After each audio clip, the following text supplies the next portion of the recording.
Hello à tous, ici Claire Virose et bienvenue dans un nouvel épisode d'Oser la reconversion. Qu'est-ce qu'Oser la reconversion ? C'est le podcast dédié aux reconversions professionnelles à quelques stades qu'elles en soient. Avant de vous laisser avec Camille, l'invitée du jour, quelques mots sur ma formation pour créer sa boutique en ligne. Vous allez pouvoir créer votre e-shop en 2 heures seulement. Je vous guide de A à Z et créer en même temps que vous un e-shop. Je vous partage tout, mes conseils pour réaliser vos premières ventes, comment faire un e-shop de A à Z, comment faire aussi un logo, vos photos produits, les mentions légales à indiquer. Bref, tous mes conseils pour réussir dans votre premier site internet. Ma formation est à 99 € au lieu de 149 € jusqu'à mercredi seulement. De quoi préparer 2021 dès maintenant. Si vous souhaitez vous lancer et oser avec moi, je vous donne rendez-vous sur www.clairevirose.podia.com. Je vous mets le lien dans les notes de l'épisode. La formation est satisfaite ou remboursée, alors aucun risque, à part celui de réussir. Aujourd'hui, j'accueille dans Oser la reconversion Camille Picoulet, chef cuisinière. Vous pouvez la retrouver sur Instagram sous le pseudo Un zeste dans l'assiette. Après une école de commerce, Camille devient chef de projet puis directrice de clientèle, une sorte de commerciale dans la publicité chez Publicis. Elle fait le lien entre les clients et briefe l'équipe créative. Un métier très stressant où beaucoup font des burn-out. Elle y restera 10 ans. Ce sont ses 2 grossesses et ses congés maternité qui lui font prendre conscience qu'elle ne s'y retrouve plus. Manque de concret, de créativité et de retour sur son travail. Elle fait le point et se rend compte que la cuisine l'a toujours animée depuis petite. Elle décide donc de passer un CAP cuisine pendant son congé parental et finalement de démissionner de sa carrière dans la publicité. Elle travaille ensuite chez Maison Plisson, puis Gram Paris et vient d'ouvrir son propre takeaway. Alors avec Camille, on a parlé du métro boulot dodo parisien, des charrettes, de la pression de rester dans la tendance, des justifications qu'on se donne pour rester dans un travail dans lequel on ne se reconnaît plus, de se détacher du matériel, du féminisme et de la recherche de sens. En bref, une discussion presque philosophique selon ses mots. Mais je ne vous en dis pas plus et laisse place à ma conversation avec Camille. Bonjour Camille, bienvenue dans Oser la reconversion, je suis ravie de te recevoir. Bonjour Claire-Vie, moi aussi je suis ravie d'être là avec toi. Alors, est-ce que tu peux nous dire quel est ton métier actuel ? Oui, je suis cuisinière. Voilà, j'ai travaillé à plusieurs endroits, chez Maison Plisson, chez Gram Paris. Et voilà, ma passion est devenue mon métier. Ah bah c'est ce qu'on aime dans Oser la reconversion. Alors, est-ce que tu peux nous parler de ton premier métier ? Ouais, donc pendant presque 11 ans, j'ai travaillé dans la publicité. J'étais commerciale. À la fin de ma carrière, avant ma reconversion, j'étais directrice de clientèle. Donc, je gérais une équipe de commerciaux pour des clients variés. J'ai travaillé dans une agence qui s'appelait Publicis. Et donc, on a pris un peu le virage Internet dans cette agence et on faisait à la fois des films publicitaires et aussi du coup beaucoup de campagnes digitales pour des clients assez variés. J'ai travaillé pour des marques de vêtements, j'ai travaillé pour des marques de médicaments. Voilà, en général, on est un peu amené en agence de pub à travailler sur des sujets qui sont divers et variés. Et c'est ça qui est intéressant dans ce métier d'ailleurs, c'est de travailler avec des problématiques qui sont totalement différentes. Alors, directrice de clientèle, ça consiste en quoi ? C'est le plus haut grade ? Parce que je ne connais pas du tout, donc… Alors non, c'est pas le plus haut grade parce que ensuite il y a des directeurs associés, tu vois, et des directeurs d'agence. On va dire que c'est un grade moyen où en général tu es la personne qui est la personne principale de représentation par rapport au client. Donc c'est toi qui va vraiment gérer un compte au quotidien avec une équipe. Et en général, tu reportes à un directeur associé qui, lui, est présent sur le compte, mais tu vois, d'une manière plus détachée, plus dans les moments cruciaux de stratégie et ainsi de suite, mais qui ne va pas être dans la relation au quotidien.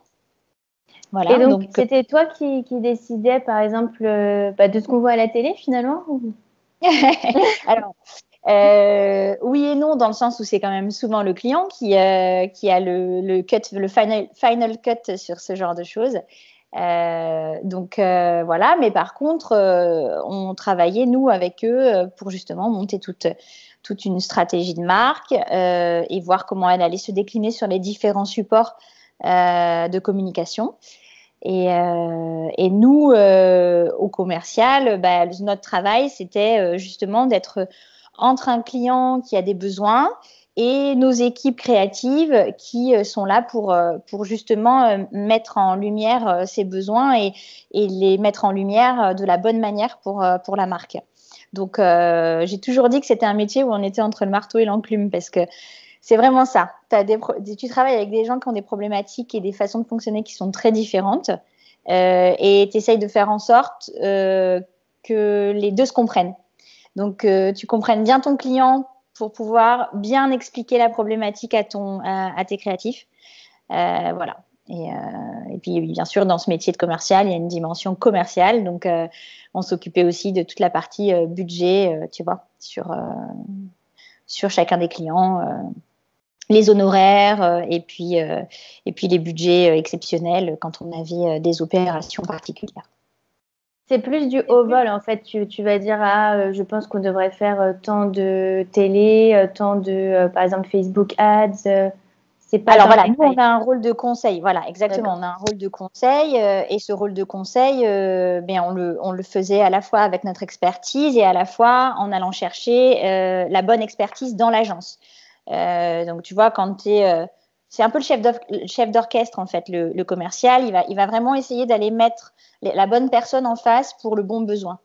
Donc, par exemple, si on avait justement un besoin de faire un plan média web bien particulier, si le client n'avait pas d'agence média dédiée, dans ce cas, nous, on allait chercher la bonne personne dans notre agence pour faire ce travail-là, où on allait leur proposer un plan à l'année, tu vois, avec de manière calendaire des possibilités d'action pour leur marque. Ça, pareil, toujours en mettant en coordination des savoir-faire qu'on avait dans notre agence. Donc, le planning stratégique qui connaît bien les consommateurs, tu vois, les agences médias, les créatifs, enfin, voilà, tous ces pôles qui nous aident. Et puis, toutes les personnes aussi qui s'occupent de la data, parce que c'est devenu une chose assez importante maintenant. Donc, voilà.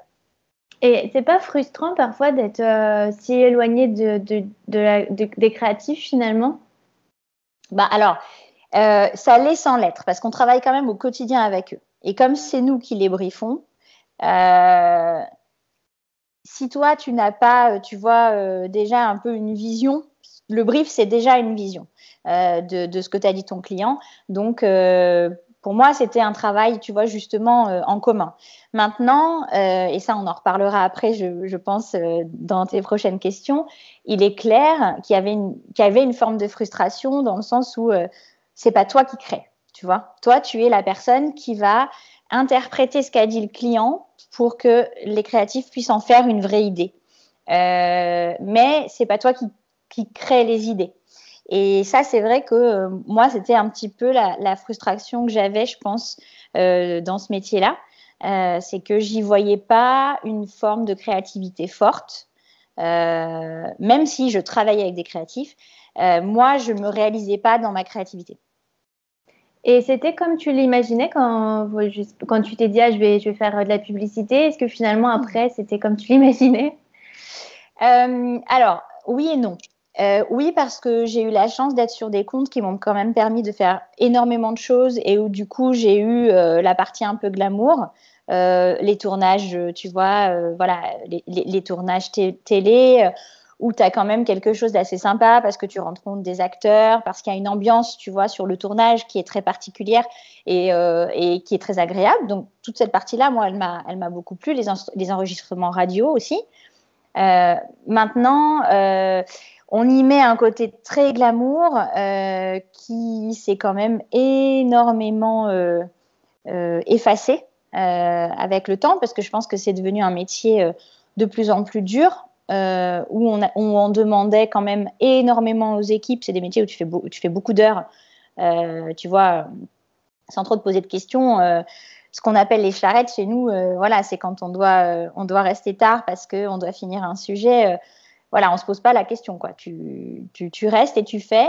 Donc, c'est un métier avec une certaine pression. C'est un métier où il y a pas mal de burn-out, où on a cette problématique de, voilà, on commence on commence notre campagne telle date, c'est telle date, quoi. Son client, tu vois, il va pas dire, ah bon, non, c'est bon, on va commencer dans 3 jours. Donc, du coup, il y a cette contrainte de ces deadlines.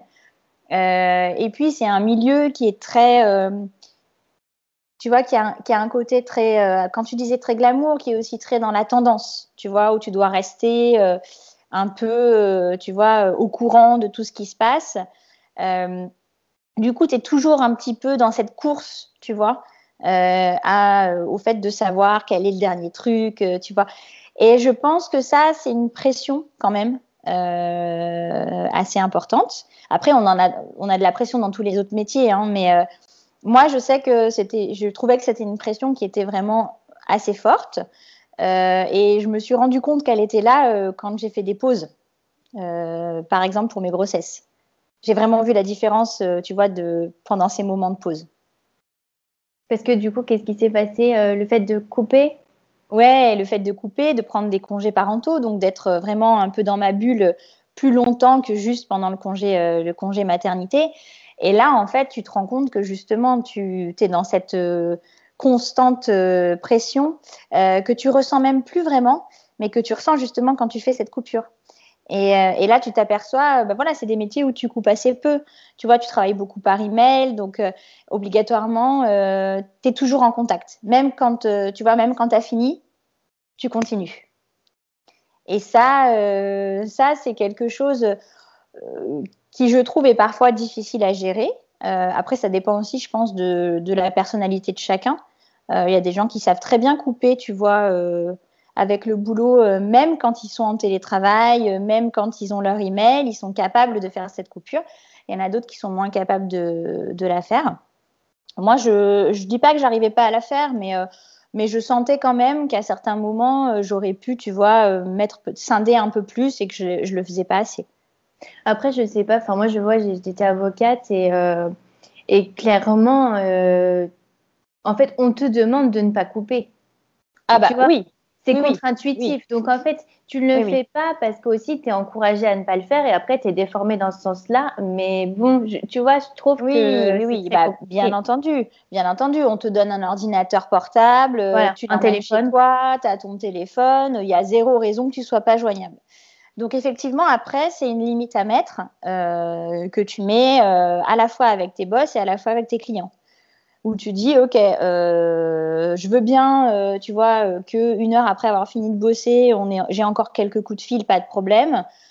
Par contre, après 7 heures, voilà, je suis rentrée, je suis chez moi, c'est stop. Mais c'est dur parce qu'effectivement, tu as raison, c'est pas du tout ce qu'on nous demande. Et là, encore une fois, il y a une pression par rapport à ça. Mm. C'est vrai que moi, je sais que du coup, je me suis dit, en fait, c'est un métier qui me demande d'être tout le temps en train de travailler. Donc finalement, quitte à travailler tout le temps, je préfère que ce soit ma passion. Tu vois, je me suis pas dit Ah, un bien jour j'aurai sûr. un équilibre. Je me suis dit bon bah Ouais. l'équilibre finalement n'existe pas. Je pense que maintenant on est dans des mondes où on nous demande de travailler tout le temps, d'être tout le temps joignable dans tout type de métier, j'ai l'impression. Ouais. Donc je me suis dit autant que finalement ça soit ma Ouais, pour passion. moi, quoi. Ouais, bien Voilà. sûr. Mais alors ça, j'entends tout à fait parce que c'est effectivement ce que je ressens maintenant, justement. À partir du moment où tu as un projet, où tu veux monter un projet, il est clair que il y a pas de devis, quoi. Tu vois, t'as pas ta vie et ton projet et il est 17 heures, j'arrête et je passe à autre chose. Non, non, effectivement, ça te poursuit tout le temps.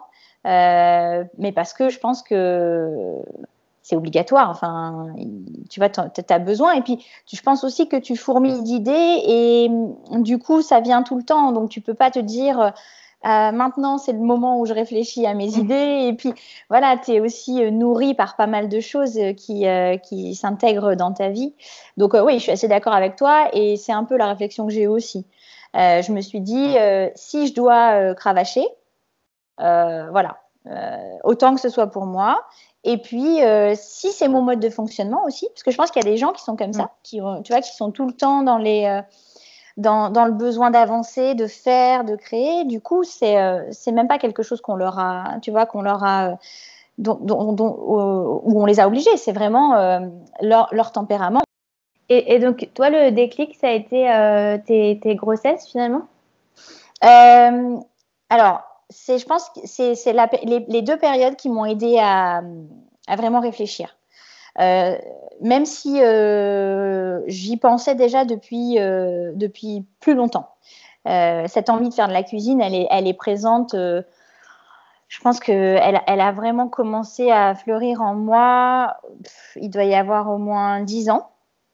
Donc ça fait vraiment longtemps. Même avant que j'ai des enfants. Et tu vois, voilà, pendant ma carrière dans la pub, ça s'est arrivé assez vite. Je me souviens d'en avoir parlé, tu vois, à la cafétéria avec une amie en disant, mais ouais, en fait, c'est drôle parce que finalement, quand je reprends mon enfance, mon passé, mes grands-parents, tout me ramène à la nourriture. Tout le temps me ramène à la nourriture. Et c'est un constat que j'ai fait et tu vois, il a fallu quand même un bon bout de temps avant que ça se concrétise. Donc ça a été le premier constat. Et Quand tu ensuite, dis, excuse-moi, quand tu dis tout me ramène à la nourriture, c'est parce que tu viens d'une famille de cuisiniers ou c'est des souvenirs liés à la alors nourriture? non, je viens pas d'une famille de cuisiniers, mais par contre j'ai énormément de souvenirs qui sont liés à ça. J'ai déjà mes deux grands-mères cuisinaient vraiment bien et beaucoup. Donc je me rappelle avoir passé de longs moments dans la cuisine de ma grand-mère qui m'a gardée quand j'étais petite parce que j'étais pas à la crèche. Et je passais mon temps à jouer avec les épluchures de légumes, à faire ma petite soupe pendant qu'elle cuisinait. Chez mon autre grand-mère, pareil, elle cuisinait très souvent. Mon grand-père avait un grand jardin et il s'occupait de ses arbres fruitiers, il faisait ses propres tomates, il faisait son compost. Donc en fait, voilà, il y a toujours eu ça autour de moi. Ma mère cuisine très bien. Et finalement, je me suis dit, mais c'est drôle parce que même ado, j'aimais déjà ça, je faisais déjà des recettes. Ça a toujours été là, toujours. Mais j'avais pas vraiment analysé la chose. Tu vois, pour moi, c'était des souvenirs disparates. Et puis un jour, mis les uns à la suite des autres, en fait, c'est devenu quelque chose de plus fort, tu vois, qui avait plus d'importance. Et donc, je reviens aux grossesses. En fait, ce qui s'est passé, c'est que donc pour ma première grossesse, j'ai pris un congé parental d'1 an pour rester avec mon fils. Et je pense que là aussi, la nourriture a été centrale parce que quand tu as des enfants, tu te poses des questions par rapport à ça. Moi, je m'en suis posé beaucoup. Et pareil, je me suis dit, mais en fait, c'est de la transmission déjà. La cuisine, c'est de la transmission. C'est aussi, en tant que maman, un point central pour moi parce que j'ai pas envie que mes enfants mangent n'importe quoi. Euh, et donc, tu vois, ça prenait encore de la place, ça prenait encore de la place. Et puis, je crois que aussi, ce qui s'est passé, c'est que ce temps de pause m'a permis de réfléchir à mon ancien métier, en me disant que j'avais du mal, en fait, à trouver, euh, à, à y trouver quelque chose de concret qui me faisait avancer. C'était devenu un métier trop abstrait, tu vois, où on s'occupait de clients qui parfois avaient des contraintes tellement fortes qu'en fait, on faisait un pas en avant, trois pas en arrière, on ne savait pas toujours pourquoi. Euh, et ça, voilà, tu vois, je pense, une contrainte liée à ce travail, mais sauf que pour moi, elle devenait de moins en moins compréhensible. Et donc, ce manque de concret, ce manque aussi de retour. J'avais besoin d'avoir des retours, tu vois, sur ce qu'on faisait. Et j'en avais pas tant que ça. Et donc, en fait, ça a été un triptyque. Manque de créativité, manque de retour et manque dans le côté concret du métier. Et ces 3 points ont fait que je me suis posé de plus en plus de questions en me disant, mais est-ce que je peux rester dans ce métier-là, tu vois, pour y faire toute ma carrière, alors que j'y trouve plus vraiment de sens. Donc, petit à petit, je me suis dit que non. Mais malgré tout, tu vois, après mon premier congé parental, je suis quand même revenue parce que j'étais pas encore capable de sauter le pas. Je me suis dit, bon, ok, tu as cette réflexion en tête, mais ce métier, il t'amène quand même une position et un salaire intéressant. T'as pas les pires conditions du monde, tu vois, par rapport à l'agence dans laquelle j'étais, les gens avec qui je travaillais. même les clients, tu vois. Je savais que j'étais sur des sujets qui étaient quand même des sujets intéressants. Donc, tout lâché, tu vois, au début, j'ai dit, bon, ok, bon, j'y retourne, on va voir comment ça se passe et puis on verra. Et puis, au bout d'un an, en fait, il y a eu la deuxième grossesse. Et là, pareil, j'ai pris un congé parental. Mais par contre, lui, il a duré plus longtemps parce que j'ai pas eu de crèche pour ma fille. Donc, je l'ai gardé pendant 3 ans. Et là, je me suis dit non, mais en fait, c'est pas possible, je peux pas y retourner. Je peux pas me dire que, tu vois, que je reviens dans ce métier. La deuxième grossesse m'a vraiment fait comprendre qu'il fallait que je change, voilà, de voie. Et donc, c'est là vraiment qu'a été le déclic. Je me suis dit, j'ai cette possibilité pendant 3 ans d'être en congé parental. Donc, j'ai pas tout de suite lâché mon employeur puisque je pouvais revenir si je voulais. Ça m'a permis de me laisser le temps, je pense, de mûrir la réflexion. Et puis voilà. Et puis là, je me suis dit non, mais voilà, c'est pas possible, je reviens pas. Il faut que je passe mon CAP. Parce que c'était pour moi une étape importante pour essayer de voir si vraiment ça me plaisait. Parce que cuisiner pour ses potes, tu vois, dans son appart, c'est une chose. Passer en cuisine dans un univers qui est quand même assez rude et pas glamour du tout, c'est pas vraiment la même chose. Donc, je me suis dit, il faut quand même que tu saches si tu es à l'aise dans cet univers et si c'est ce que tu veux. Et donc, le CAP, pour moi, c'était tu vois, une manière de mettre les mains dans le cambouis pour savoir si ça allait me plaire.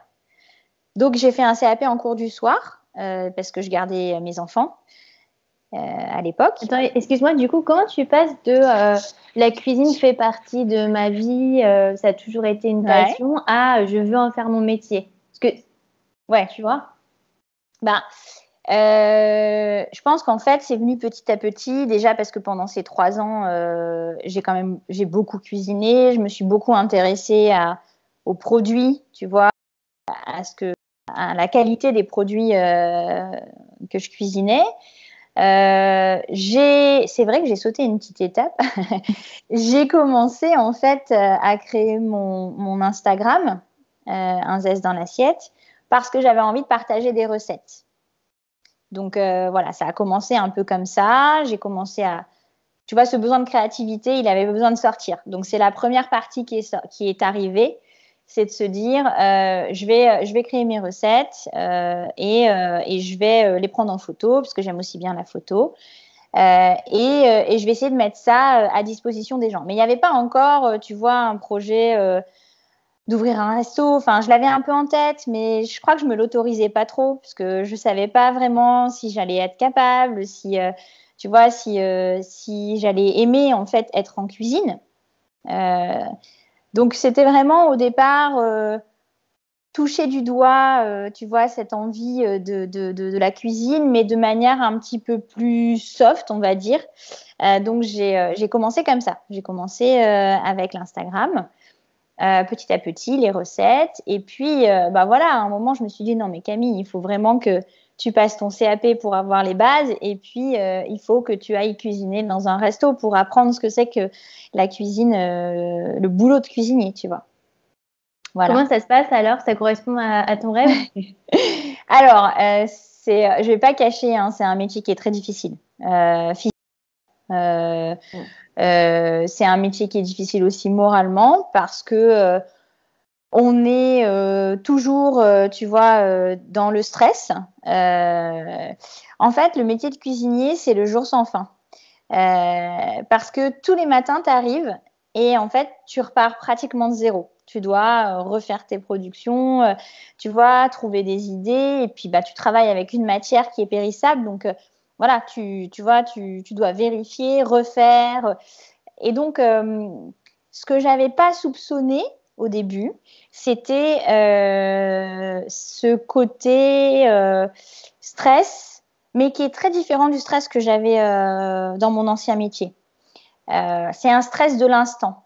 Parce que comme tu produis des choses tout de suite, le résultat, tu l'as tout de suite. Donc, c'est moche ou c'est pas bon, tu le vois en fait. Tu vois, ou tu le goûtes et tu le sens tout de suite. Du coup, les retours sont très directs. Contrairement à mon ancien métier où en général, tu vois, tu as assez peu de retours sur ton travail et si tu en as, c'est au moment de ton évaluation ou tu vois de manière un peu détournée ou soft, mais c'est pas vraiment du concret, tu vois. Et là, par contre, c'est extrêmement direct dans la cuisine. Donc, c'est à la fois agréable parce que tu peux réajuster très vite et c'est à la fois difficile parce que du coup, tu te prends beaucoup de choses, tu vois, tout de suite, dans l'instant, sans pincettes, parce que c'est pas vraiment un métier où on met des pincettes. Voilà, et il faut gérer ça. Il faut gérer, tu vois, de refaire, de trouver des solutions, d'être. Et ça, je pense que c'était vraiment quelque chose que j'avais pas, tu vois, que j'avais pas en tête quand j'ai commencé à travailler. Oui, c'est rigolo parce que finalement, tout ce que enfin, tout ce qui te manquait, tu l'as, mais en fois 1000, quoi. C'est exactement ça. J'ai la créativité parce que c'est le cas, enfin, parce qu'il faut sortir des plats, mais en même temps, il y a la contrainte d'être créatif tout le temps parce qu'il faut vraiment, tu vois, trouver des idées souvent. Tu as le retour direct parce que voilà, c'est vraiment du concret. Mais alors, par contre, effectivement, il y a l'effet fort de ce retour direct. Et le troisième point, c'était le fait de trouver un sens. Et ça, ben moi, enfin voilà, nourrir pour moi, c'est, tu vois, ça a du sens. Enfin, ça a du sens parce que c'est un plaisir, parce que c'est la base de notre santé. Donc, je trouve aussi le sens là-dedans. Voilà.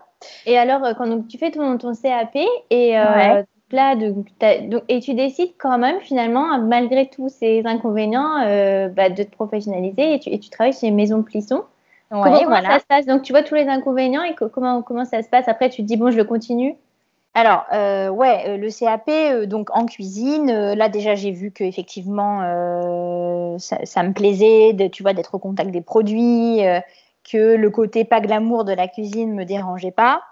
Et puis voilà, que j'aimais apprendre tout ce que j'apprenais, et ça développait ma créativité. Nouveaux produits, nouvelles techniques, l'envie du coup de faire plein de choses. Et je me suis dit, bon, tu vois, si cette envie est encore là, tu vois, ça me permet toujours de me dire, ah, mais ça, c'est génial, je vais pouvoir faire ci ou ça, c'est que j'étais au bon endroit, entre guillemets.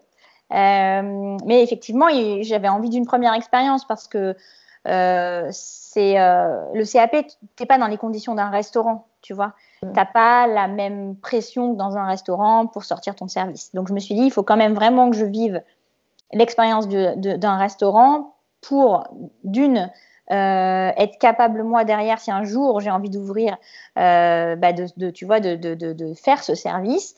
Et puis de deux, de savoir si ça te plaît. Parce qu'en fait, ça aussi, c'est encore une autre étape pour savoir si c'est ce que j'aime ou pas. Donc voilà, j'avais des contacts, gardé pas mal de contacts avec des personnes qui avaient passé le CAP avec moi. Et du coup, par le réseau, j'ai trouvé mon premier poste chez Maison Plisson. Et donc là, à ce moment-là, tu démissionnes de ton poste de publicitaire? Oui, alors ce qui s'est passé exactement, c'est que je me suis dit, maintenant c'est bon, voilà, je vais arrêter d'essayer de garder cette petite bouée de secours, je me lance vraiment.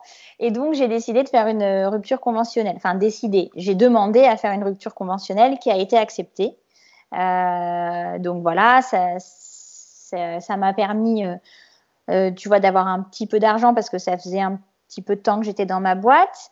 Et ça permettait d'être un petit peu à l'abri, quoi. Tu J'ai leur eu as la dit, excuse-moi, tu leur as dit que c'était pour faire de la cuisine? Ouais, je leur ai dit que c'était pour faire de la cuisine. Écoute, les retours que j'ai eus tous été très positifs. Franchement, personne ne m'a dit mais Camille, t'es complètement folle de faire ça, t'as 2 enfants, c'est un métier difficile. Pourquoi tu changes alors que tu as un bon salaire, tu vois, un poste qui est plutôt pas mal et puis tu pourras encore évoluer. Personne ne m'a dit ça. Étonnamment, vraiment. Alors, est-ce que c'est parce que j'étais totalement déterminée que du coup, tu vois, les gens se sont dit, bon, vu la manière dont elle va dans cette voie, il n'y a rien à dire. Est-ce que... mais non, je pense que c'est vraiment parce que les gens ont été bienveillants. Beaucoup m'ont dit, tu as un courage, on admire ton courage de faire ce changement. Moi aussi, j'en ai marre de ce métier, tu vois, qui m'apporte pas, mais en même temps, j'ai peur aussi de changer. Et je l'entends complètement. Hein. Moi aussi, j'ai eu très peur et j'ai mis du temps avant de me décider. Donc, c'est pas simple. Hein. C'est vraiment pas simple. On perd quand même. Enfin, moi, j'ai perdu une grande partie de mon salaire. Donc, j'ai vraiment. Ça a été un cheminement, une transformation. Ça n'a pas été qu'un changement de métier. Oui. Il a fallu, tu vois, revoir aussi ma manière de consommer, ce qui était important pour moi. Enfin, ça, voilà, ça a ébranlé pas mal de pans de ma vie. Pas juste, tu vois, le switch de job. Comment tu l'as vécu, finalement, la perte du statut social? Ouais. Ben, alors, écoute, je ne l'ai pas du tout mal vécu. Pourtant, tu vois, j'étais, je pense, dans une course un peu comme on est tous, tu vois, dans certains boulots. Et quand on gagne plutôt pas mal sa vie, on aime consommer, on consomme beaucoup de choses, que ce soit de la déco, que ce soit, tu vois, des soirées, des sorties. Bon. Et en fait, parallèlement à ça, je pense que j'ai eu un questionnement fort personnel qui a accompagné la reconversion sur justement qui j'étais vraiment, qu'est-ce qui m'importait le plus dans ma vie. Et je pense que, tu vois, ce questionnement, en fait, m'a permis de faire cette transition sans mal la vivre.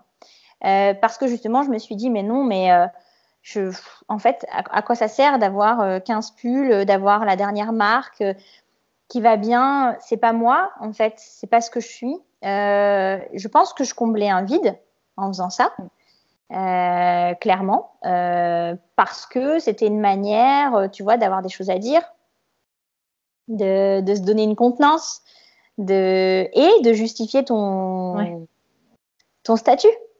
Parce que d'un coup, tu te dis, OK, ça justifie. Ben oui, mais bon, voilà, j'ai tel train de vie. Donc, en fait, mon boulot me permet d'avoir ce train de vie. Mon boulot me permet de rester dans les tendances. Mon boulot. Voilà. Donc, en fait, on met plein de choses derrière, histoire de dire, bon, ben voilà, il faut que je reste là, en fait. Il ne faut pas que je bouge. Mais au final, il y a de vraies questions plus profondes à se poser. Et quand je me l'ai supposé, je me suis dit non, mais moi, ce qui m'importe, c'est pas, c'est pas d'avoir beaucoup pléthore de choses chez moi. Par contre, il y a des choses qui sont importantes pour moi. La lecture, voilà. Mais ça, finalement, il y a plein de moyens maintenant, tu vois, de se cultiver sans pour autant, tu vois, lâcher tout son budget là-dedans. Il y a d'autres manières de faire. Et en fait, quand tu commences à recentrer sur ce qui est vraiment vital pour toi, tu t'aperçois qu'il y a beaucoup de choses qui peuvent sortir de ta vie sans que ça te rende malheureux.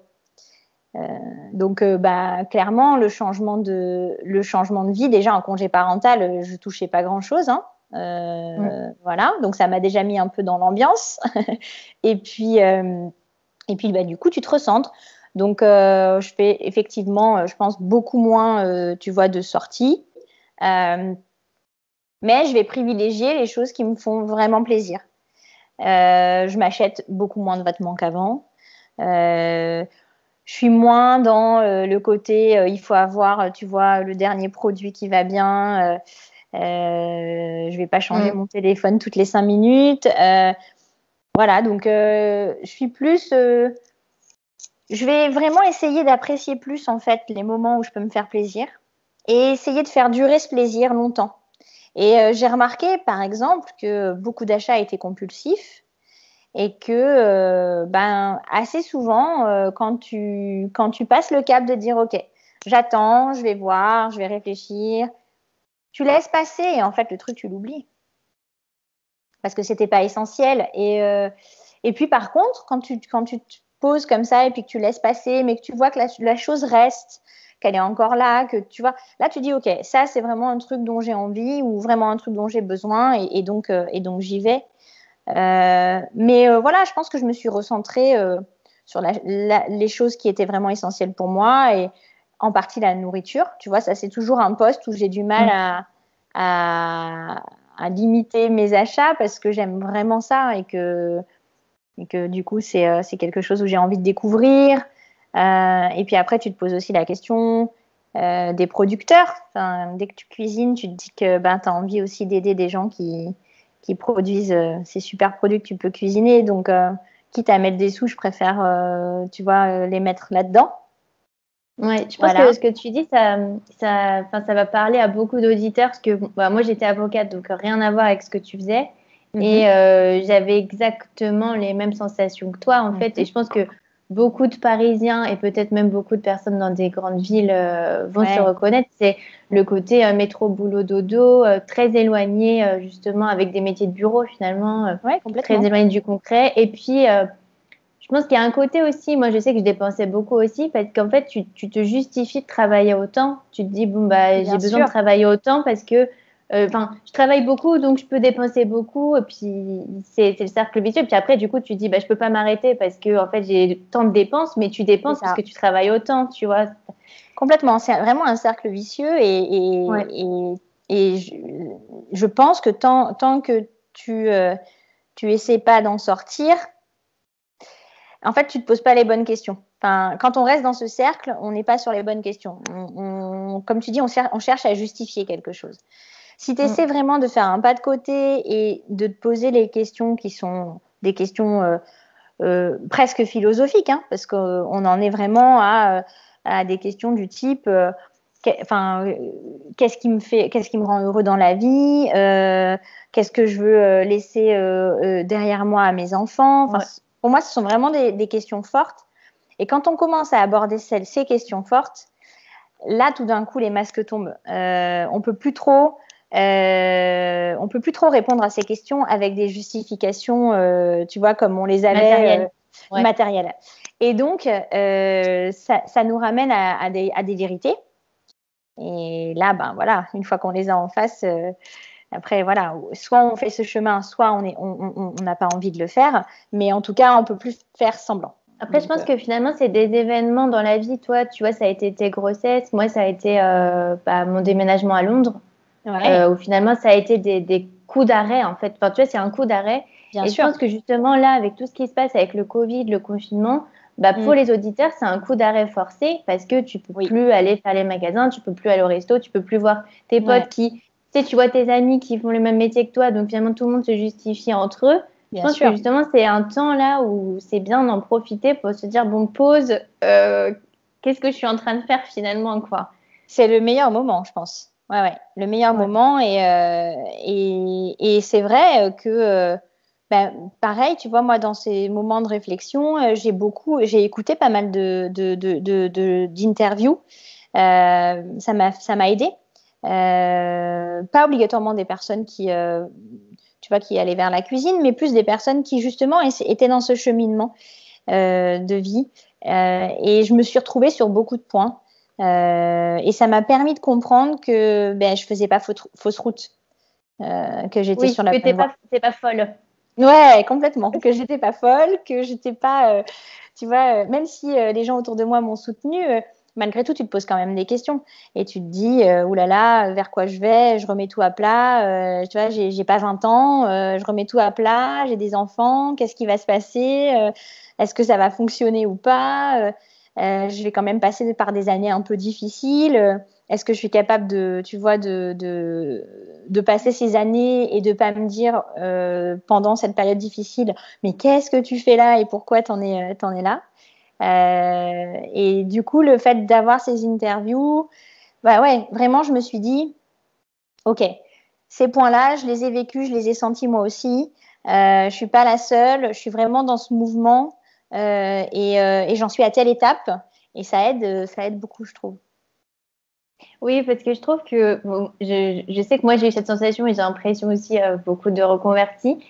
tu te dis, soit je suis un peu plus intelligent que tout le monde et en fait, je vois plus la vérité et je suis plus proche de la vision de la vie. Soit finalement, à l'inverse, je suis complètement fou et en fait, je suis en train de faire n'importe quoi alors que tout le monde continue dans la... Tu vois ce que je veux dire? Tu sais pas si... oui. Tu sais pas si en fait c'est génial ce que tu es en train de faire ou si c'est complètement fou, quoi. Et donc, tu as toujours ce petit balancement. Et en fait, je trouve que quand tu écoutes des interviews comme ça, tu te dis, bon, non, en fait, je suis en train de me construire une vie meilleure et c'est pas fou, je suis en train oui, construire mon futur finalement. Exactement. Mais ça fait du bien, effectivement, de pouvoir s'en apercevoir et de voir que tu n'es pas la seule à être dans cette réflexion-là. Ouais. Tu regrettes après coup de ne pas l'avoir fait plus tôt? Oui et non. Oui, parce qu'effectivement, tu vois, je me dis que plus jeune, ça aurait peut-être été plus facile sur plein de points. Et puis que j'aurais été moins engagée dans ma première vie. Donc, tu vois, plus facile aussi de lâcher. Mais au final, je crois beaucoup au destin et au timing. Et je me dis que ça se passe toujours au moment où ça doit se passer, pour plein de raisons. Moi, je pense que j'étais pas prête. Tu vois, je pense que j'ai commencé à travailler à 24 ans parce que j'ai fait des études assez longues. Clairement, à 30, j'étais pas prête. Tu vois, j'aurais pu me dire au bout de 5 ans dans mon métier, tu vois, ça me plaît pas. Il y a pas mal de gens qui changent de voie assez vite, tu vois. Moi, j'étais pas prête parce que vraiment, je pense que j'avais besoin, entre guillemets, je rentabilise mes études. Alors, c'est un peu bête, hein, mais tu vois, de me dire, j'ai fait ce choix, je suis allée dans cette voie, j'y suis pas allée pour rien. Et c'est vrai, hein, au départ, je suis pas allée pour rien. C'est vraiment quelque chose qui me plaisait. Mais du coup, je continue, tu vois. Voilà, je suis un peu têtue, donc je me suis dit non, je continue dans cette voie, c'est cette voie, je suis sûre de moi, j'y vais. Voilà, donc, et je pense que, tu vois, les grossesses, elles sont arrivées pour je pense, me donner ce coup de pied et de me faire réfléchir sur des choses. Et je suis pas sûre que si je n'avais pas eu d'enfant ou, tu vois, si j'avais préférer, tu vois, prendre un congé mat très court et revenir. Je suis pas sûre que j'en serais là, tu vois. Donc non, je trouve que voilà, souvent les choses arrivent quand ça doit arriver. Après, il y a avantages et inconvénients, tu vois, à avoir des enfants quand on change de voie. Moi, l'avantage, c'est que maintenant, ils sont là, qui commencent à sortir de l'âge difficile. Donc au final, j'arrive à une période de vie où je vais pouvoir me consacrer un peu plus facilement à mon projet. Donc je me dis finalement, le CAP, les premières expériences, je les ai faites quand ils étaient petits et du coup maintenant, ça me donne, tu vois, une certaine liberté parce qu'ils sont un peu plus grands et que moi, je peux me mettre sur mon projet un peu plus fortement. Donc bon, voilà, je me dis que les choses arrivent vraiment quand elles doivent arriver. Et puis finalement, je me suis toujours dit que, tu vois, peut-être le fait d'avoir pris ces congés parentaux, c'était à la fois pour mes enfants, mais je pense que c'était aussi inconsciemment parce que moi, j'avais besoin de me détacher. De faire une pause, ouais. Bah ouais, complètement. Donc finalement, il y a quand même toujours un truc en toi qui te pousse, tu vois. Et les choses n'arrivent pas par hasard. Je pense que vraiment, ces temps de pause, je les ai pris parce que je me posais des questions. Ces questions, elles étaient en moi et même si j'arrivais pas encore à les extérioriser ou si je concrétisais pas mon projet, tu vois, ou si j'arrivais pas à en parler aux gens en disant voilà, c'est ça que je veux faire, c'est quand même venu, ça a commencé comme ça. Oui, tu te dis immédiatement, bon, il faut que faut que j'appuie sur pause un peu, quoi. C'est ça, ça a été la première étape. Parce que sinon, tu es dans des métiers tellement prenants, finalement, tu n'as même pas le temps de réfléchir parce qu'en fait, tu es soit en train de travailler, soit en train de te reposer. Donc, tu n'as pas le temps de... Ah bah complètement, complètement. Et alors, pour parler un peu donc, de la cuisine, parce qu'on parle beaucoup de la vie, mais comment ça s'est passé chez Maison Plisson? Ça t'a plu? Raconte-nous un peu. Ah bah oui, ça m'a plu tout de suite. Je suis tombée dans une super équipe. avec un super chef. Et du coup, ben ouais, je me suis sentie vraiment à l'aise. Enfin, quand je dis à l'aise, je suis quelqu'un qui aime apprendre, qui a toujours peur de pas bien faire. Donc, j'avais cette peur puisque je commençais, mais à l'aise dans le sens où je me suis sentie accueillie, aidée, et j'avais en face des gens qui savaient que c'était mon premier job en cuisine. Donc voilà. Maison Plisson, en plus, c'est une maison qui était en cohérence avec mes valeurs. Des petits producteurs, des gens qui font de bons produits, travailler que des produits frais. En plus, on avait tout sur place puisque c'est aussi une épicerie, une boucherie, charcuterie. Maintenant, ils font même du poisson, des légumes. Enfin, il y a tout. Donc, on travaillait vraiment avec les produits qu'on avait là. Donc voilà. Après, je dis pas que ça n'a pas été difficile. Hein. J'ai compris ce que c'était que de travailler dans qui fait un certain nombre de couverts et d'envoyer des services le midi, tu vois, où il y avait quand même pas mal de monde. Ça reste une course contre la montre, tout le temps. Voilà. C'est un peu ça, le métier de cuisinier, c'est une course contre la montre. Pour réussir à être prêt pour midi, parce que bah, voilà, midi, les commandes tombent et il faut que tout soit prêt. Et puis, un éternel recommencement, parce que tu fais ta mise en place le matin, tu fais ton service et après, nettoyage et tu refais ta mise en place pour le lendemain. Et ça tous les jours. Donc, il y a vraiment quelque chose quand même de répétitif dans les gestes, tu vois, dans aussi le fait d'être régulier. Et ça, c'est vrai que c'était pas une partie que j'avais, tu vois, quand on te montre, quand tu regardes les émissions sur la cuisine, par exemple. Tu vois beaucoup la créativité, tu vois beaucoup plein d'autres choses, mais pas ça. Et pourtant, c'est un point important. Et l'organisation aussi, parce qu'il faut vraiment gagner du temps. Tu cherches tout le temps à gagner du temps. Donc, il faut savoir s'organiser correctement et puis pas se laisser faire aussi, pas se laisser marcher sur les pieds, parce que c'est un métier qui est pas facile, où tu es quand même dans le stress de l'instant. Donc, tu vois, il faut être capable de comprendre qu'on met très peu les formes et qu'il faut, tu vois, pas prendre les choses personnellement. Et ça, je pense que c'est sûrement ce qui a été le plus difficile pour moi au début. Parce que tu viens d'un milieu où les choses sont jamais dites.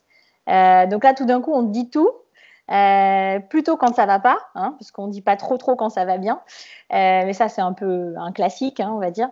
Et du coup, c'était vraiment une étape importante pour moi de comprendre que le fait qu'on me dise ce qui va pas ne remet pas tout en question. C'est juste, tu vois, la manière dont on procède, parce qu'il faut procéder comme ça.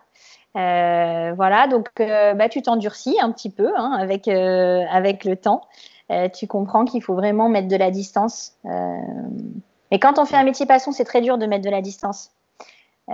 Donc voilà, c'est aussi ça qui est difficile et c'est un peu une petite alerte que je mettrais aux gens qui veulent passer le cap. Il faut faire bien attention parce que qui dit passion dit on peut se laisser complètement submerger. Parce que c'est ce qu'on aime, donc en fait on s'arrête jamais. Mais non, ça reste un métier, ça reste un boulot. Donc il faut savoir mettre un peu cette distance. Moi, il m'a fallu du temps. Hein. Au début, c'était très difficile. J'étais vraiment hyper investie. J'avais envie de faire 1000 choses, de proposer 1000 recettes. Je prenais tout très très à cœur et du coup. C'est très compliqué parce qu'on se prend quand même un bon petit mur par rapport à ça. Et après, il faut justement arriver à passer cette étape de se dire, OK, c'est ma passion, mais c'est mon job aussi. Donc, comment est-ce que je fais pour réussir à être efficace et réussir à ne pas m'éreinter dans ce métier-là et à garder ma créativité, à savoir la placer au bon moment. Voilà quoi, c'est un peu s'économiser en fait, comprendre comment s'économiser et quand il faut vraiment y aller et quand il faut savoir mettre un pas de recul. Et pourquoi ça s'est fini du coup à Maison Plisson? Parce que ça faisait 1 an et demi que j'avais envie de voir autre chose. Voilà, c'était ma première expérience et ben moi j'ai besoin, je suis quelqu'un qui a besoin pas mal de nouveautés. Donc voilà, énormément appris avec eux, mais où j'avais besoin de voir une autre façon de faire, tu vois, Puis 1 an et demi, c'est quand même assez long en cuisine. En général, les gens bougent beaucoup. Bon, moi, comme j'avais 0 expérience avant, j'avais vraiment besoin de cette première expérience longue pour me dire, OK, là, j'ai coché un peu les cases, tu vois, de base pour mon métier. Et puis là, bah, voilà, j'avais vraiment envie de voir autre chose. Donc, je me suis dit, allez, j'y vais, je m'en vais. Je vole vers d'autres expériences. Bah alors, du coup, raconte-nous ce qui s'est passé après. Et ben, donc après, j'ai lâché Plisson pour aller chez Gram Paris. Parce que j'avais vraiment envie d'un format aussi plus petit, parce qu'ils faisaient une cuisine qui était aussi un petit peu plus twistée, un petit peu plus originale. Et j'avais envie de ça, parce que c'est un peu ce que je suis aussi. Donc, me frotter à quelque chose qui me correspondait encore plus en termes de cuisine. Et puis bah, parce que je trouve qu'ils ont une capacité à se mettre en avant sur les réseaux sociaux qui est hyper intéressante. Ils savent bien jouer de ça. Et c'est important. Enfin, ça fait partie, tu vois, de notre vie maintenant, de tous les jours. Voilà. Et puis parce que le format aussi, un format du midi, tu vois, était un format qui me plaisait, parce que moi, je pense que à terme, j'ai envie d'ouvrir quelque chose qui me laisse quand même une part de vie sociale et de vie familiale. Donc, c'est vrai que j'ai plus en tête un format, tu vois, de restauration de midi avec une épicerie. Donc, du coup, ça s'est fini chez Gram à cause du Covid. Bah oui, c'est la période est complexe. Voilà. La cuisine, c'est un peu compliqué. Mais donc, raconte-nous ce que tu fais maintenant. Alors, donc du coup, à la suite de ce CDD, je me suis dit, qu'est-ce que je fais Est-ce que je cherche ailleurs Et puis, tu sais, ça faisait déjà un moment que je me disais que j'avais envie de faire ma cuisine. Parce que, bon, ben voilà, malgré tout, même si j'ai pu donner des idées, j'ai pu sortir des plats, c'est pas toi qui décides de tout. Et donc, je me suis dit, bon, allez, je commence petit, mais je vais commencer à faire ma cuisine. Donc, pour l'instant, je fais du takeaway. Je cuisine de chez moi. Voilà, pour le petit cercle de mes voisins et de ma ville. Je fais ça 2 jours par semaine, jeudi et vendredi, sur un petit menu assez court avec un plat végétarien, un plat un peu plus traditionnel et 2 desserts. Et voilà, l'idée, c'est de commencer à faire mes recettes, de commencer à voir si ça prend un petit peu avec les gens, si ce format la plaît. Parce qu'on est dans une ville en banlieue où il y a assez peu d'offres de restauration. Tu es où pour savoir Je suis à Gentilly. Et donc, si les auditeurs veulent commander, ils peuvent te contacter sur Instagram. Comment ça se passe? Bien sûr, sur un zeste dans l'assiette. Pour l'instant, il y a pas encore de service de livraison parce que c'est vraiment le tout début. Donc, c'est plutôt du takeaway. Mais s'il y a des gens qui sont pas trop loin et qui sont motivés pour venir chercher, il n'y a aucun problème. Ils peuvent me contacter sur mon Instagram, un zeste dans l'assiette. Alors, comment ça se passe du coup chez toi? Parce que j'imagine ta cuisine n'est pas forcément adaptée. Comment ça s'est passé? Alors, en fait, je l'ai un peu adapté, justement. Il a fallu faire quelques changements. J'ai racheté un frigo, un deuxième frigo. J'ai racheté un petit peu de matériel pour avoir du stockage, on va dire, safe en termes d'hygiène, et puis pas utiliser les mêmes ustensiles de stockage que ceux que j'utilise pour ma cuisine à moi. Parce que, voilà. Et puis pareil, là, je suis en train de passer une formation d'hygiène, même si j'ai travaillé en restauration, donc je sais un peu ce que c'est. Mais l'idée, c'est de vraiment être, entre guillemets, prête, voilà, et connaître tout ce qu'il y a à connaître pour faire les choses correctement. Voilà. Et puis, de toute façon, cette formation, on en a besoin quand on monte un restaurant. Donc, comme ça, par la suite, je l'aurai déjà. Voilà. Et puis après, je pense que c'est vraiment... surtout du bon sens, ce qu'on apprend, tu vois, quand on est dans un restaurant, des choses qui doivent pas être en contact. Donc, on fait bien attention aux produits sales, aux produits qui sont propres et qui sont du coup vraiment dans des boîtes bien fermées. Donc, on fait attention à tout ça. Voilà. Et là, ça fait quelques semaines que j'ai commencé et les gens sont plutôt contents. Je pense que en plus, avec la période actuelle et le fait que beaucoup de gens sont en télétravail, tout le monde n'a pas toujours envie de se faire à manger. Donc, ils sont assez contents d'avoir cette offre Et toi, à du coup, côté. ça y est, c'est le rêve. Tu fais enfin ta propre cuisine. Ouais, non, c'est vrai que c'est vraiment agréable. C'est vraiment agréable de se dire que c'est moi qui fais selon mes envies, mon humeur. Bah, du coup, c'est hyper sympa parce que quand tu as le retour des gens, c'est vraiment sur ton travail à toi, tu vois. Donc, ouais, c'est hyper agréable. Et bah, j'étendrai sûrement les journées si je vois que ça marche bien après la période des fêtes, je pense.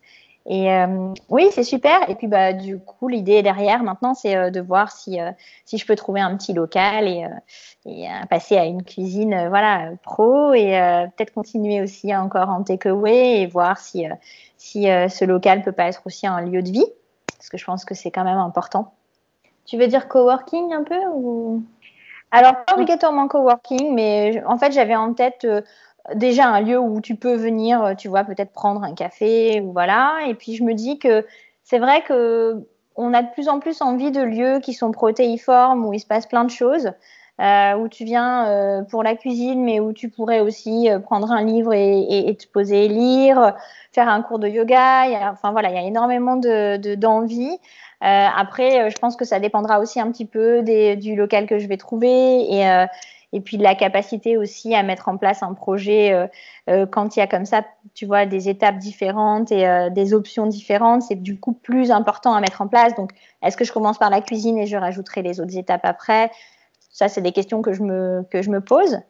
Et puis, je me pose aussi d'autres questions sur qui vont être les producteurs avec qui je vais travailler.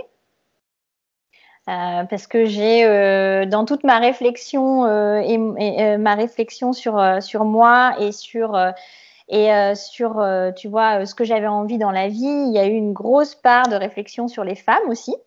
Je ne sais pas si c'est quelque chose qui toi t'as touché aussi dans ta démarche, mais moi je pense que j'ai pris conscience pendant cette réflexion-là de la place des femmes dans la société et je pense que j'ai commencé à me poser de vraies questions là-dessus à ce moment-là. Et donc l'envie de mettre en avant des femmes qui, tu vois, qui sont dans ces métiers-là, qui sont encore assez peu mises en avant, même si ça commence quand même pas mal à se faire, en tout cas au niveau des chefs. Mais je trouve qu'on met assez peu en avant aussi les femmes qui produisent ce qu'on mange. Donc, oui, c'est vrai, il n'y a j'aimerais jamais bien. de. Ouais, moi j'imagine, c'est vrai qu'on imagine un milieu d'hommes. On imagine un milieu d'hommes. Mm. On voit assez peu, tu vois, des maraîchères. On voit assez peu des femmes bouchées. Enfin, et en fait, je sais qu'il y a des femmes qui font ça et j'aimerais beaucoup, si je peux, allier à mon projet cette dimension-là. Après, c'est vrai que moi j'ai un rapport un peu ambivalent par rapport à ça parce que ma mère en fait est très féministe. Et donc, Ouais. enfin, ma sœur et moi, elle nous a poussé vers des métiers un peu d'hommes, justement, pour Ouais. montrer qu'on pouvait tout faire. Ouais. Donc, moi, j'étais avocate fiscaliste Ouais. et ma sœur était en finance. Et finalement, c'est pas du tout un milieu de femmes. Et moi, voilà, j'aime la mode. Eh oui. J'étais pas du Mm. tout bien. Et finalement, en fait, je trouve que c'est pas forcément bon de pousser les femmes vers des métiers d'hommes. Enfin, je trouve que ce qui est important, Oui. c'est qu'on puisse se dire, je suis une femme et finalement, peu importe que je sois une femme ou un homme, je peux Mm. tout faire. Tu vois Exactement. Et donc, Mm. moi, voilà, j'adore la couture, j'adore la cuisine, mais par exemple, pour ma mère, c'était pas bien parce que c'était plus un truc de femme au foyer. Tu vois ce que je veux Ouais, dire? je comprends. Et je trouve que finalement, Oui. c'est pas bon parce que, voilà, je trouve que justement, il faut dépasser ça et se dire, bah, en fait, on est des femmes, on peut tout faire. Voilà, je sais qu'en fait, c'est pas forcément Mm. le cas, que voilà, il y a des métiers qui sont un peu, qu'on peut pas vraiment tout faire. Mais tu vois ce que je veux dire? Ce que je voudrais justement, c'est que ta Oui. mentalité, ça soit haute, ça soit, voilà, on peut tout faire. Alors, je suis d'accord avec toi. Moi, j'ai pas, enfin, je prône pas le fait, tu vois, qu'il faut justement pas aller dans des métiers qui sont dits féminins parce qu'on est une femme Ouais. et que ça doit être cette case-là. Moi, je sais que j'aime la cuisine, que j'ai toujours aimé les choses manuelles, que j'aime la mode, que bon, voilà. Donc oui, je rentre dans tu vois, dans les critères classiques d'une femme qui a des comportements de femme. Mais je me dis, en fait, on doit sortir de ça. J'aime la mode, ok, j'aime bien me maquiller, mais en même temps, je suis cuisinière. Je travaille dans un milieu où on met pas de vernis parce qu'on peut pas quand on est en cuisine, tu vois, où on est en tenue, en uniforme quand on travaille. Donc ça enlève ce côté, tu vois, vraiment glamour. Mais ça veut pas dire que quand je sors de la cuisine, j'ai pas envie, tu vois, de l'être. Pour moi, en fait, ça n'a pas de, tu vois, il y a pas de poids de mesure. En fait, on peut être ce qu'on veut. Et on peut être ce qu'on veut et on peut choisir le métier qu'on veut et on a le droit d'être féminine et faire un métier qui est un peu tu vois, plus physique ou voilà, ça n'a rien à voir. Enfin, je pense que tout ça, c'est justement, il faut casser ces codes-là. Et cette envie que j'ai justement de mettre en avant des femmes qui produisent, c'est parce qu'on les voit pas et qu'en fait, pour moi, les voir, c'est donner une chance à d'autres femmes ou à d'autres jeunes filles de se dire ah mais oui, en fait, moi j'ai cette envie depuis longtemps et tu vois là j'ai un modèle. Et pour moi c'est ça qui est important, c'est d'avoir des modèles et des repères. Et je trouve que ça manque encore, tu vois. Bien sûr que ça bouge beaucoup, tu vois, avec les culottés, avec plein de choses. On met en avant ces femmes qu'on a souvent pas vues dans l'histoire et tout ça, mais c'est encore tellement minime que. Et tu voudrais que ça prenne quelle forme cette mise en avant? Alors je me pose plein de questions là-dessus. Je pense qu'il faudrait déjà que j'arrive à les trouver et que j'arrive à travailler avec elles pour faire ma cuisine. Et après, je sais que j'aimerais beaucoup faire un livre. Et si un jour j'en fais un, plutôt que de faire un livre de recettes de cuisine, je préférerais faire un livre sur ces femmes-là et quitte à faire une recette avec elles, mais tu vois, les mettre en avant leurs produits, leur travail et ça me plairait bien. Et puis peut-être des reportages aussi. Voilà, donc tout ça, c'est plein d'idées. Peut-être faire passer un petit message aux auditrices pour qu'elles peuvent te contacter si jamais elles veulent faire quelque chose avec toi. Ah, mais complètement, que ce soit des personnes qui sont capables de faire de la vidéo ou même justement des productrices, des personnes qui travaillent à produire des super produits, que ce soit des légumes, de la viande, du poisson, tout, des produits laitiers. Je suis preneuse de contact justement pour rencontrer ces femmes-là. Ça me fait penser un peu à le restaurant dont tu parles, ça fait un peu penser aux pubs en Angleterre, tu sais, qui sont vraiment c'est des lieux de vie en fait. Ouais, complètement. Tu sais, on disait le salon où tu y vas, tu vas prendre un café, tu sais que tu vas rejoindre tes amis, en même temps tu vas pouvoir aussi dîner, tu fais aussi ta soirée de Noël là-bas, tu vois, c'est vraiment... Ouais. Ça me fait un peu penser à ce dont tu parles, où souvent, justement, ils organisent pas mal d'animations. Tu as des soirées pub quiz, des sketchs. Ouais, complètement. Bah oui, parce que je trouve qu'on est de plus en plus là-dedans maintenant, tu vois. On a envie d'aller au resto, on a envie d'aller dans des endroits, mais on a vraiment envie, en fait, de vivre une expérience. Et souvent, les lieux qui proposent ça sont des lieux où tu vas mixer les choses. Et ça donne quelque chose de plus fort, je trouve.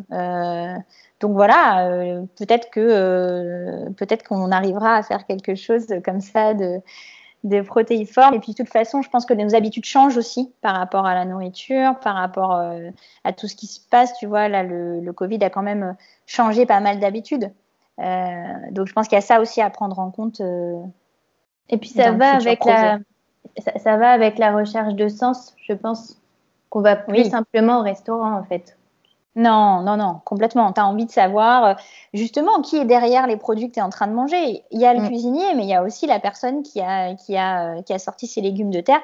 Et ça, clairement, c'est quelque chose qui devient de plus en plus important. Les gens ont vraiment envie de savoir d'où ça vient, comment c'est fait, pourquoi est-ce que ce produit il a une histoire. Et ça, moi, c'est toujours ce qui m'a plu, travailler avec des personnes qui ont une histoire, qui ont des convictions. Voilà, c'est autre chose. Alors, si tu pouvais revenir en arrière, quel conseil tu donnerais pour gagner un peu de temps? Déjà, le premier conseil, ce serait vraiment d'en parler. Parce que moi, pendant longtemps, j'ai gardé ça un peu pour moi en me disant ça cheminera, on verra, j'ai fait mon cheminement toute seule.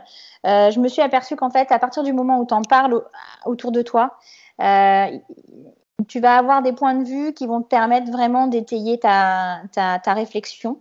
Donc ça, je trouve que c'est vraiment le premier point. Et alors surtout, de ne pas hésiter à contacter des personnes qui, justement, ont fait cette reconversion ou sont en cours de reconversion dans le métier que tu as envie de faire.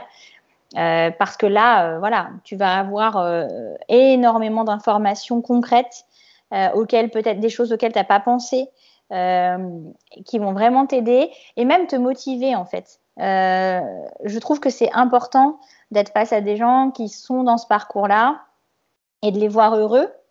Alors après, je dis pas que tout le monde l'est, hein. Et puis même il y a des périodes qui sont difficiles, mais de voir que quelqu'un a pris ce chemin et qu'en fait il fait sens et que la personne est heureuse, même dans les difficultés, ça aide je pense, à faire ce choix et tu vois, peut-être passer le cap. Oui, c'est vrai. C'est vrai que en général, les gens aiment beaucoup parler de leur expérience et donner des conseils, et c'est quelque chose dont on n'a pas forcément conscience. On dit alors qu'en fait, finalement, ça fait aussi plaisir à la personne de donner des conseils et de partager son expérience.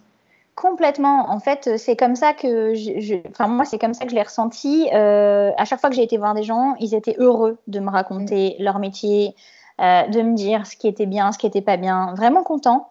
Et même moi, j'ai tout de suite très vite senti que, en fait, ça me faisait aussi du bien à moi d'expliquer mon parcours. Donc vraiment, il faut pas hésiter parce que je pense que c'est une mine d'or d'informations et je pense que ça peut débloquer certaines situations parfois. Et alors, donc c'est toujours la dernière question que je pose dans Oser la reconversion. C'est quoi pour toi une reconversion réussie?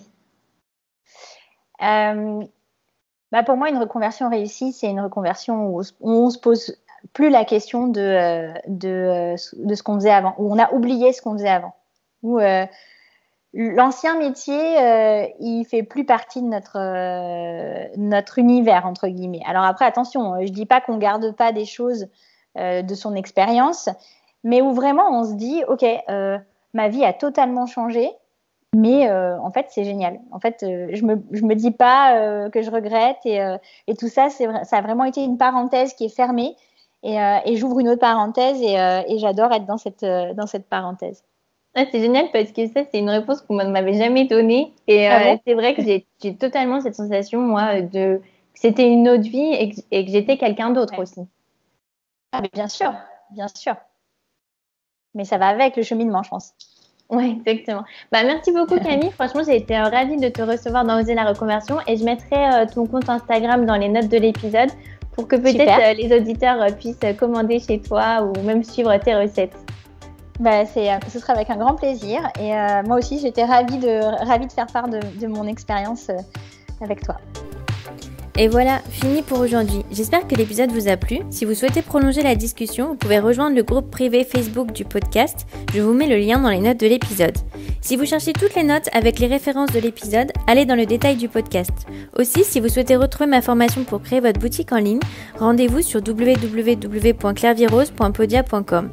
Si vous souhaitez me contacter, me poser des questions, n'hésitez pas à le faire sur Instagram ou YouTube sous le pseudo Claire Virose. Dernière chose, un truc qui compte énormément pour moi. Si vous avez aimé cet épisode, n'hésitez pas à en parler autour de vous ou à le partager sur les réseaux sociaux.